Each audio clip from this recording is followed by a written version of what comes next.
Today we are checking out some more Lookalike album covers. Are these ripoffs? Are these tributes? Or are any similarities pure coincidence? You'll have to decide that one for yourself. If imitation is the sincerest form of flattery, then Lady Gaga must be Gaga over Missing Persons. Check out the cover of her 2009 EP, The Cherry Tree Sessions. The cover features an artsy photo of Lady Gaga with a streak of color over her eyes. It looks cool, but the design concept is not entirely original. It borrows heavily from new wave rock band Missing Persons and the cover of their 1982 debut, Spring Session M. Missing Persons, by the way, is a wickedly awesome name for a band. Anyway, check this out. Not only is the artwork similar, but both album titles include the word session. You have Missing Persons' Spring Session M versus Lady Gaga's The Cherry Tree Sessions. Viewer Guitarzan73 suggested this one, calling the Lady Gaga cover a complete ripoff. After all these years, it's good to see that the Scorpions are still putting out new music. Here is their latest album, Rock Believer, which was released in 2022. I really dig this record. If you're a fan of classic hard rock, you should definitely check it out. The cover shows a woman with a veil or something over her head and a scorpion in her mouth, of course. Several viewers pointed out that the image looks very similar to the cover of the Rolling Stones' 1973 album, Goat's Head Soup, another one of my faves. The Stones cover features a shot of Mick Jagger enveloped by a veil. Photographer David Bailey said it was meant to look like Katharine Hepburn in The African Queen. Were the Scorpions paying tribute to the Stones with Rock Believer? Or are the similarities between these two covers purely coincidental? I don't know, man. Sometimes a veil is just a veil, but these two covers do look awfully similar. Viewer Christian Jones recently left me this comment. He wrote, Madonna's Greatest Hits Volume 2 looks exactly like Kylie Minogue's Greatest Remix Hits Volume 1 to 4. The comment certainly piqued my curiosity, so let's check it out. Released in 2001, Madonna's Greatest Hits Volume 2, as the title suggests, is her second greatest hits album. The album peaked at number 7 on the Billboard 200 and was certified platinum. The cover features an image of Madonna's face, half of it covered by her hair. Cool.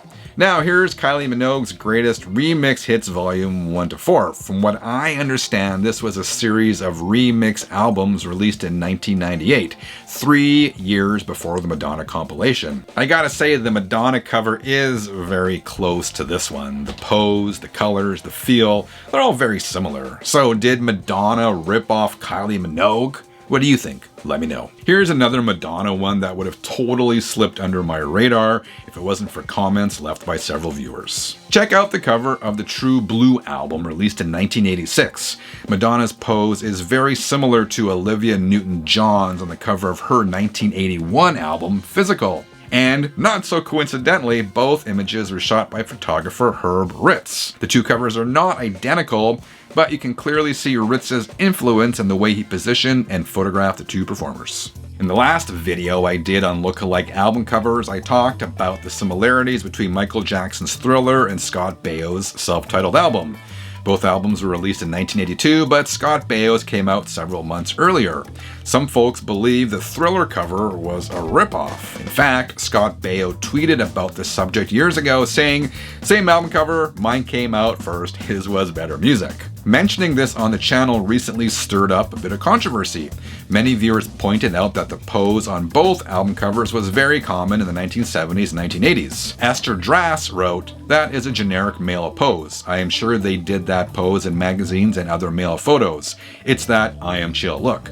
Nothing original about it, so no one stole it in the first place." Others pointed to similar album covers from Teddy Pendergrass, Luther Vandross, and Peter Frampton. So yes, many others have posed in a similar manner. That said, the similarities between the Michael Jackson and Scott Baio album covers go beyond just that pose.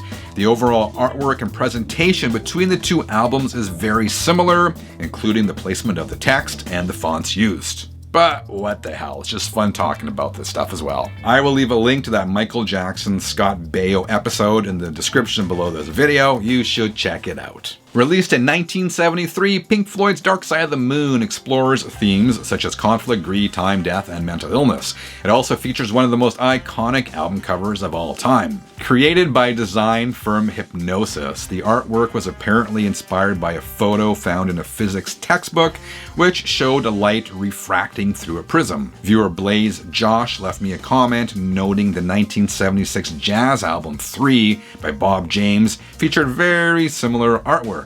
Is it a ripoff? Not really, but it is interesting nonetheless. To me, the Bob James cover looks like a stock image or file photo, not nearly as well thought out or as iconic as Dark Side. What do you think? Here's the cover to Daft Punk's 2013 single Get Lucky. The track reached #1 in several countries, including Daft Punk's native France, where it was certified diamond. The artwork was also a certified ripoff of Boney M's Boo Noo Noo Noose. I'm sure I'm butchering that. Bo No No No. I don't know. Anyway, the Boney M album was released in 1981, 3 whole decades before the Daft Punk single. Check these out side by side. It's virtually the same design concept, except one shows the band playing and the other shows arms stretched out to the sky. You gotta wonder, was Daft Punk all daft over Boney M?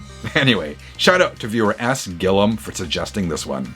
Channel 33, RPM. Alright, here's an interesting one. Check out the cover of Bruce Springsteen's greatest hits album, released in 1995. It looks an awful lot like the cover to the Melissa Ethridge album Never Enough, which was released 3 years earlier. The text is different, but the poses are virtually identical. And speaking of Springsteen, viewer Player Lister 74 left me a comment noting the similarities between Born to Run, released in 1975, and Eric Clapton's Slow Hand, which came out 2 years later. Both guys are holding Fender guitars on white backgrounds, but I wouldn't call it a ripoff. What do you think? Was Reba McEntire a fan of Whitney Houston? I have no idea, but the two women apparently like to dress alike. Check this out. This is the cover of Reba's 2005 album called Number Ones. The 35-track compilation featured 22 Billboard #1 hits. That's nuts, man.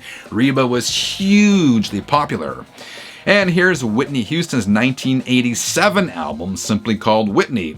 Whitney was no slouch herself. This album contained 5 top 10 hits, including I Wanna Dance with Somebody. In these images, both women are wearing tank tops, and the album cover color schemes are definitely similar. Again, I wouldn't go as far as to call this a ripoff. The similarities are likely a coincidence, but you never know. Shout out to viewer Scattered for mentioning this one in the comments of one of my past videos. Going back to the metal world for a moment, here's the cover of Grim Reaper's 1985 Most Excellent album, Fear No Evil. This was the band's second studio release, and while sales were kind of grim, I've always kind of dug this record. Interestingly, that same year, a band called Breaker released this album called Death Rider. I'm not sure which album came out first or what the story is, but these covers are way too similar. Am I right? Shout out to viewer Sunny Zacchio or Zaccheo for sending in these images. Alright, 33ers, if you dug this video, I have other similar ones. I put them all in one playlist for you, including that Michael Jackson video. Click on the link you see now,